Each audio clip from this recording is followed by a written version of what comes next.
Hey everyone! So, if you've been following me for a long time, I think you'd know that I came here for this, for Miss Culture of the World.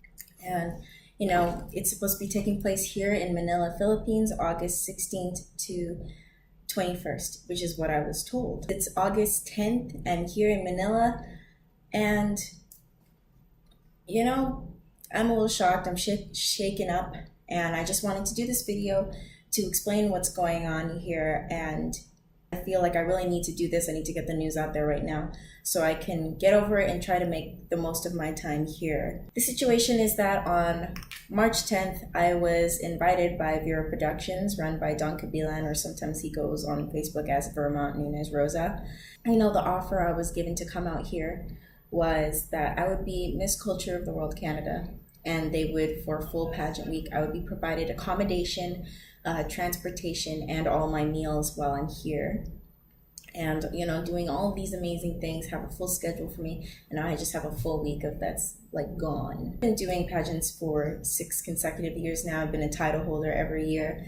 And, I feel like I've really reached a place of great respect in the pageant industry, in Canada at least, or in general. This is something I'm clearly passionate about. It's something that I take seriously and I love doing it every year. It takes months of preparation. Brandon traveled all the way here from Calgary to come support me and see me at a pageant for the first time. My cousin LaBelle is here to be my guide throughout the entire time here, because I may be Filipino, but I don't know how to get around. I've never been to Manila either, so it was going to be a whole new experience. It was going to be a whole new way of experiencing Philippines for me. It's been almost 10 years since the last time I was here. So May 13th came around, and that's when I got this baby, my crown and my official sash to the pageant.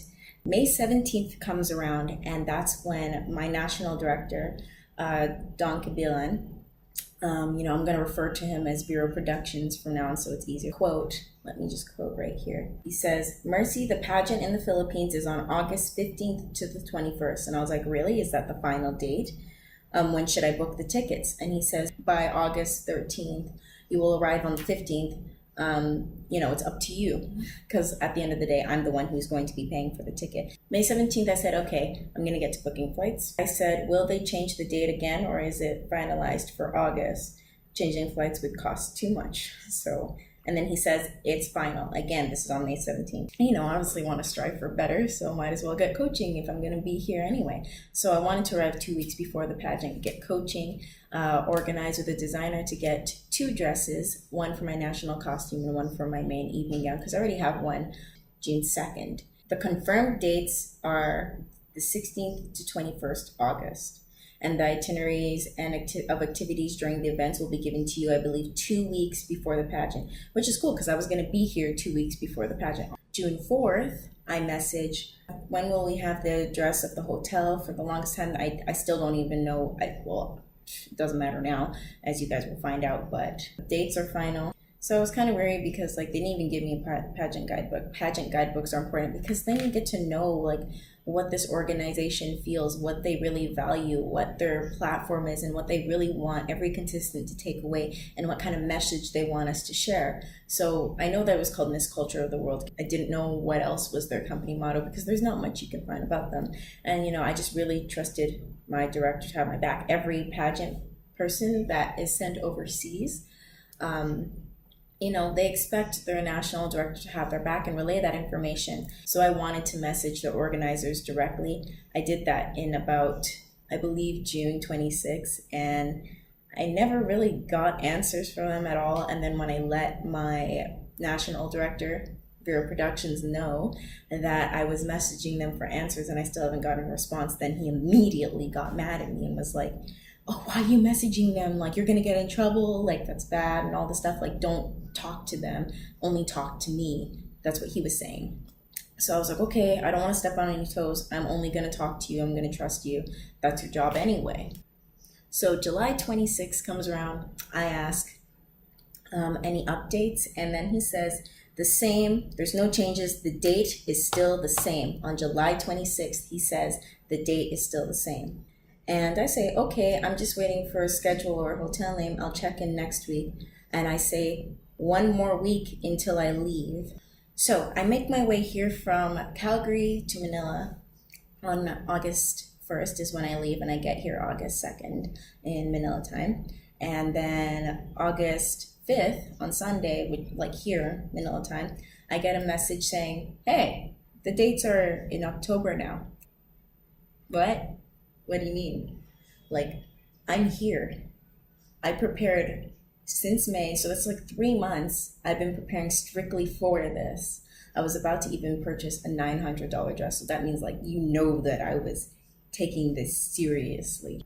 Now it's just apparently, I don't know whose fault it is, but it kind of looks like it's on Virro Productions, because when I talked to the main organizers, they said that they sent out a message to all the national directors like, oh, hey, tell your candidates not to book any flights because we're having like some issues maybe. And I never got that message.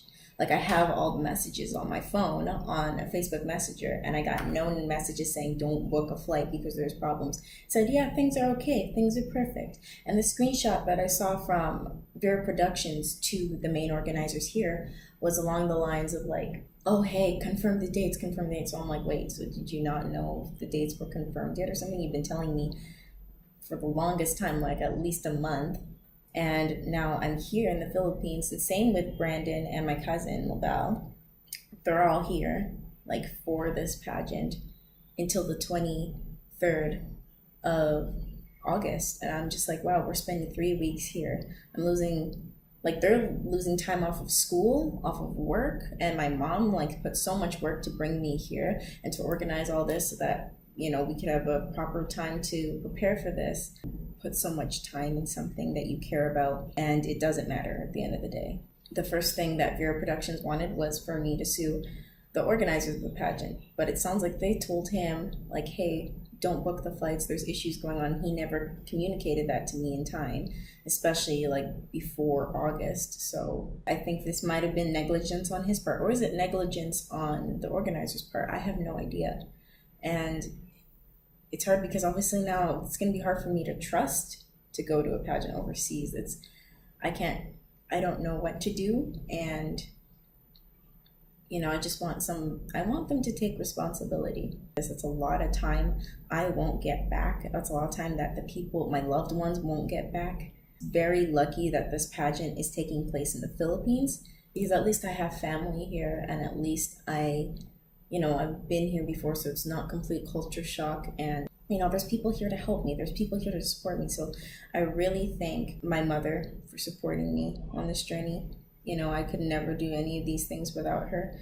You know, so excited. One of my favorite things is to meet people from all over the world, like make new friends at a pageant. I love meeting new people. I love sharing cultures with everybody. So this was the perfect thing for me, because it's all about cultural experience. And I can't wait to experience Philippines in the lens of pageantry, and now I don't get to have it.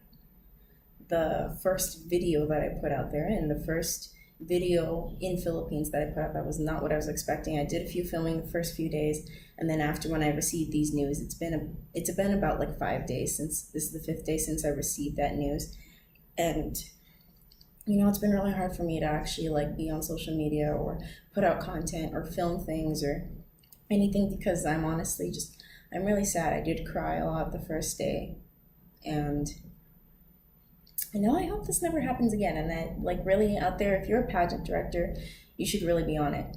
And if you get any kind of communication, this is an international pageant. That's not easy for people to book. That's not easy for people to organize. If you're the national director, you should be really letting your candidates know when things are amiss, when things are in trouble.